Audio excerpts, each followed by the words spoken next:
السلام عليكم. من قبل كم يوم تم دعوتي لأكون أحد المتحدثين في الإصدار السادس لمؤتمر رائدات الأعمال المسلمات في مدينة مسيساغا الكندية، وكان موضوع النقاش حول تمكين ودعم المرأة Women's Empowerment. وطلبوا المنظمين مني أن أتحدث عن موضوع له علاقة بنجاحي على الصعيد العملي بهدف تحفيز سيدات ورائدات الأعمال المسلمات في كندا وبث روح الأمل عن طريق مشاركة قصص نجاح. فكرت مليا في الموضوع اللي لازم أشاركه، ورجعت بالزمن والسنوات عشان أحاول أنتقي قصة تستحق المشاركة وأعطي منها دروس وعبر لهدول السيدات. ولكن ما استوقفني هو أسباب النجاحات، وهي قد تكون أهم ب100 مرة من الإنجازات نفسها. قيل وراء كل رجل عظيم امرأة عظيمة، وهي قصص السيدات اللي كانوا وراء نجاحاتي على مر السنين. بسنة 1990 بعد حرب الخليج قرروا أهلي أنه نغادر الكويت ونروح نعيش في الأردن. هاي النقلة كانت جدا صعبة علينا كعائلة، خصوصا أنه أهلي ما عمرهم خططوا أنه نرجع ونعيش في الأردن، وكانت أكثر صعوبة على والدي، رجل في بداية الخمسينات شغله في الكويت كان بالمقاولات والحفريات، وكان كتير صعب عليه أنه يلاقي شغل بالأردن بهذا العمر. وبعد سنوات من المعاناة والبحث اجته فرصة عمل في اليمن الجنوبي في شهر 4 من عام 1994، وكان عايش بمدينة عدن تحديدا. ولكن لسوء حظه بعد أسابيع من وصوله بدأت الحرب بين اليمنين، وبشهر 5 من عام 1994 توفى أبوي بسبب صاروخ نزل على البيت اللي كان ساكن فيه. فمن صوت الانفجار صابته جلطة وتوفى. الشيء المؤسف إن أبوي كان عايش لحاله، واللي اكتشفه واحد من جيرانه، ودور هذا الجار بمحفظته فلقى دفتر التليفونات وحكى مع أول تليفون شافه، وكان تليفون أختي الكبيرة غادة في أبو ظبي. أبوي كان صغير بالسن 57 سنة، والمشكلة الأكبر إنه الحرب كانت شغالة ومش عارفين كيف ممكن نطلع الجثة ونوديها على الأردن عشان ندفن أبوي. وهون أهلي بعد أيام من المحاولات قرروا إنه إكرام الميت دفنه، وطلبنا من الرجل اليمني اللي لقى أبوي إنه يدفنه باليمن. ولحد اليوم ما حدا قدر فينا يزور قبر والدي لأنه ما في استقرار سياسي باليمن. فأبوي مات وحيد واندفن وحيد في بلد غريب، وترك أمي وكان عمرها 46 سنة أرملة مسؤولة عن ولدين أيتام، أنا وأخوي حسين، وكنا لساتنا بالمدرسة بهديك الفترة. هاي الأم اللي صبرت على مصابها الجلل ورفضت إنها تتزوج مع إنه كان عندها فرص كتيرة وكانت بعمر مناسب جدا إنها ترجع وتبدأ حياة جديدة، بس أمي رفضت، وكانت معتبرة إنه أنا وأخوي حسين رسالتها في الدنيا من بعد أبوي، وفضلت إنها تكمل شغلها بالخياطة وتصميم الأزياء عشان تكفي مصاريف عيلتها وتكفي دراستي أنا وأخوي حسين بالجامعة. وتخرجنا أنا وأخوي ونجحنا، وهي كانت أول امرأة وراء نجاحي أنا وأخوي اللي هي أمي. لما تخرجت من التوجيهي بدأت أدرس اقتصاد في جامعة اسمها جامعة جرش، وبعدها بسنة تركت الجامعة لأني ما كنت شايف نفسي في دراسة الاقتصاد، وصرت أشتغل عشان أحوش شوية فلوس، لأنه طول عمري كنت بحلم أني أدرس إخراج وإنتاج تحديدا في أسبانيا. وبعد سنة قدمت على جامعة اسمها جامعة غرناطة، وإجاني فعلا قبول اللغة، وصار سفري ما قاب قوسين أو أدنى. فراحت أمي قعدت معي وتشحتفت شوي وحكت لي ما تتركني يا ابني وتروح، خصوصا أنه أنا أخوي حسين كان عم بدرس في جامعة في أوكرانيا، فلو أنا رحت كانت أمي رح تبقى لحالها. وزبطت شحتفت أم حسين وقررت أني أرجع أبدأ دراسة من أول وجديد في الأردن، بس هاي المرة حولت على جامعة العلوم التطبيقية وبدأت أدرس محاسبة بدل اقتصاد، وبدأت حياتي الجامعية. وبيوم من الأيام كان عيد ميلاد صديقة لإلي اسمها دارين، كانت بتدرس بكلية الفنون الجميلة تخصص تصميم جرافيك، وتعرفت عن طريقها على بنت كتير أمورة برضه بكلية الفنون، وراح أسمي هاي البنت مس إكس. هاي البنت شافت كرت العيد ميلاد اللي أنا عملته لصاحبتي دارين، وكان الكرت عمل يدوي رسمته بإيدي، وانبهرت بموهبتي، وصارت مس إكس تحكي لي إنه حرام تدرس محاسبة وتضيع موهبتك، وإنه لازم أدرس معهم فنون وتخصص في الجرافيك ديزاين زيهم. بدأت أفكر إنه الجرافيك ديزاين قد يكون مدخل جيد لإلي للإخراج والإنتاج، فتركت العيد ميلاد ورحت على القبول والتسجيل في الجامعة، وأسقطت الفصل الدراسي وحولت على كلية الفنون تخصص جرافيك ديزاين. بس رجعت على العيد ميلاد بحكي للكل إنه أنا أسقطت الفصل الدراسي وحولت، كانت ردة فعلهم إنهم انصرعوا. الكل انصدم، قالوا لي فادي انه فكر بالموضوع يا اخي، انت كتير متهور، طيب استخير خذ لك شويه وقت قبل ما تحول. بس انا مشيت وراء احساسي، وكان احسن قرار عملته بحياتي الاكاديميه. فأنا تخرجت الثالث على دفعتي، وكنت على لائحة الشرف لكلية الفنون على 4 فصول، وعلى لائحة الشرف للجامعة ككل لفصل دراسي. فكانت مس إكس تاني امرأة وراء نجاحي الأكاديمي. لما حولت على كلية الفنون ما خبرت امي، كنت خايف انها تعمل لي شر، ولكن المشكلة كانت انه تكلفة دراسة الفنون اغلى بكثير من تكلفة دراسة المحاسبة، غير انه المواد اللي بنستخدمها في الدراسة مكلفة جدا، خصوصا انه كمان اخوي حسين كان لساته طالب بالجامعة، فعندها قسطين واجار بيت ومصاريف، فمن وين لوين بدها تلحق. وانا كنت بدي استنى ليجوا اخواتي وزواجهم اجازة على الصيف عشان نخبر امي اني حولت تخصص، فبتكون الصدمة اقل. فحكيت مع اختي الكبيرة غادة وزوجها محمد، وطلبت منهم انهم يساعدوني ويدعموني لحد ما اخلص الجامعة. وفعلا ساعدوني، وبعت لي محمد زوج اختي قسط الفصل الثاني من غير ما امي تعرف، لحد ما اجوا بالصيف وخبرنا ام حسين. بتذكر لهلا لما حكينا لها انه انا حولت على كلية الفنون صارت تحكي لي شو بده يشتغل هذا بس يتخرج، بده يصير فنان؟ واقنعها محمد زوج اختي انه تخصص الجرافيك ديزاين جدا مطلوب بهاي الايام وله فرصة ممتازة في المستقبل، وحكى لها انه هو راح يساعدني بالاقساط تبعتي لحد ما اتخرج.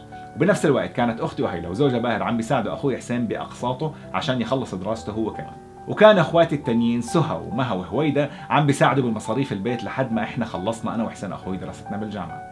الله يجزيهم الخير كلياتهم. وبعد ما تخرجت اختي غاده ساعدتني وعملت لي فيزا زياره للامارات، وساعدوني اني ادور على وظيفه، ولقيت وظيفه كثير منيحه واستقريت بالامارات. فبقدر احكي انه اختي غاده كانت السيده الثالثه وراء نجاحي، فهي وزوجها ساعدوني اني اتجاوز تحدي الدراسه واوقف على اجري وابدا حياتي العمليه. اول وظيفه اجتني بابو ظبي كانت مع شركه كمبيوتر، وبقيت معهم حوالي الاربع سنوات.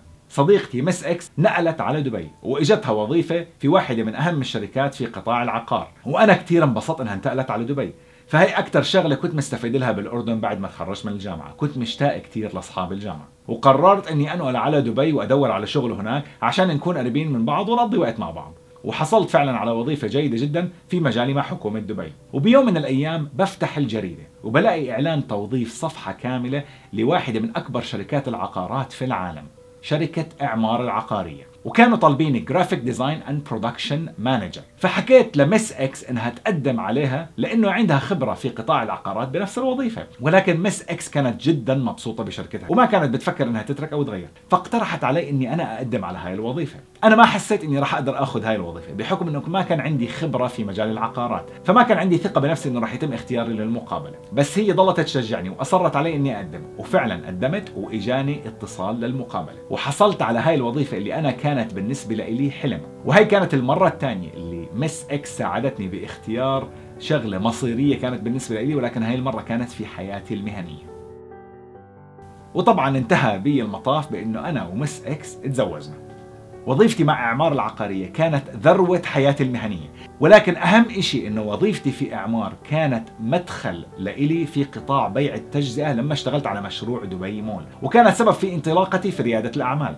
كان عندي رحلة عمل على أمريكا، تحديدا مدينة لوس أنجلوس في كاليفورنيا، محل ما أختي مها ساكنة، وكانت السفرة تحضيرية عشان نجيب علامات تجارية وأفكار لافتتاح دبي مول. فاقترحت علي أختي مها فكرة مشروع جديد منتشر بأمريكا، وحكت لي بس توصل وتخلص شغلك راح أورجيك فكرة هذا المشروع. وفعلا حبيت الفكرة كتير، وكانت النتيجة اني اسست علامة تجارية في الامارات ونجحت وتوسعت في 3 دول واكثر من 15 فرع. فلولا هاي الفكرة اللي اعطتني اياها اختي يمكن ما كنت خضت هاي التجربة واخذت المخاطرة واسست شركة وبقيت موظف براتب طول حياتي. وهذا النجاح في ريادة الاعمال كانت وراء اختي مها. فزي ما انتم شايفين حياتي المهنية كانت في نمو مستمر، ولكن حياتي الشخصية كانت مهتزة بعض الشيء لوجود العديد من الاختلافات. هاي الاختلافات أدت إلى أنه زواجي مع مس إكس ما نجح، ولكن بحكم صداقتنا قبل كل شيء قررنا أنه ننفصل بإحسان وضلينا على علاقة طيبة. موضوع طلاقي كان من أصعب التجارب اللي أنا مريت فيها بحياتي الشخصية، فأنا ما خسرت بس زوجتي ولكن خسرت أعز صديقة كانت عندي. نصيب.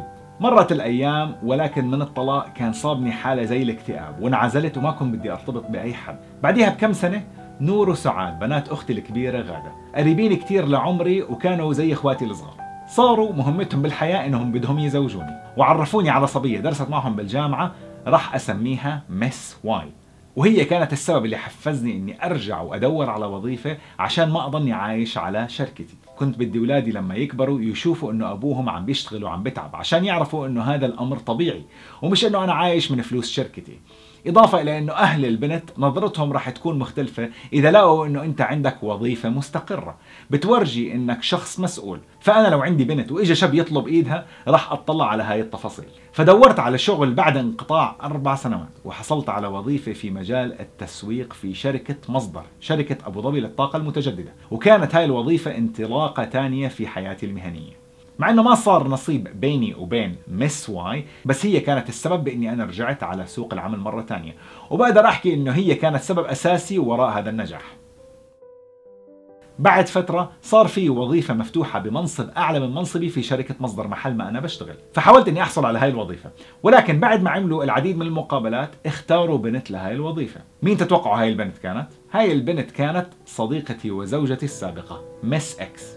والطريف بالموضوع انهم نادوني بعد مقابلتها عشان يسالوني عنها، لانهم شافوا انه احنا تخرجنا من نفس الجامعه وعندنا نفس الخبرات في شركات العقارات بدبي.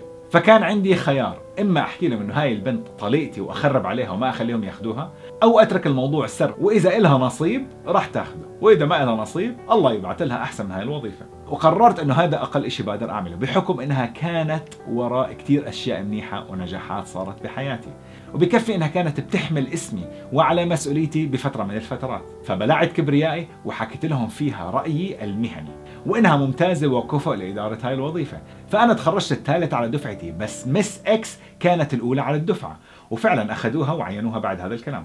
واشتغلنا مع بعض والامور كانت تمام، لحد ما صار الوضع كتير معقد بحكم تاريخنا. وكل ما كانوا يجي نور وسعاد بنات اختي يعرفوني على بنت بهدف الارتباط، يطلعوا البنات كلهم بيعرفوا بعض. وكمان زوجتي السابقه اشتغلت معي بالشركه. فقررت بعديها انه الامارات صارت كتير صغيره وضيقت علي، وبدات ادور على بدايه جديده، ومن هون قررت اهاجر على كندا. وهيك بتكون مس اكس كانت هي سبب في نقلتي وهجرتي على كندا، وهي وراء هذا النجاح اللي انا انجزته. ومنها بدات عملي في الاعلام والتدوين المرئي. قد يرى البعض أنه بعض الأحداث في ظاهرها كانت أحداث سلبية، مثل قصة وفاة والدي أو طلاقي وغيرها من الأحداث اللي بنمر فيها بحياتنا بشكل يومي.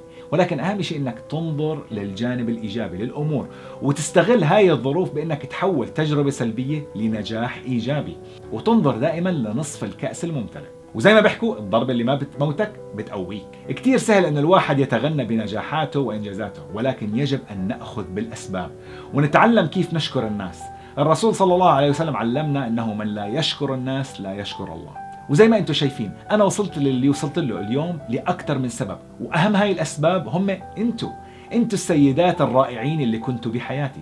فشكرا لهدول السيدات اللي كانوا هم سبب نجاحي. شكرا لكم امبارح واليوم وكل يوم وبكرة.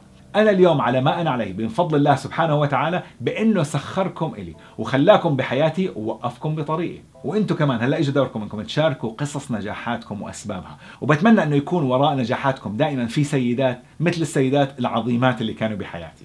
وما تنسوا أنكم تروحوا تشكروهم وتورجوهم أنكم أنتم ممتنين لأنهم كانوا جزء من نجاحاتكم.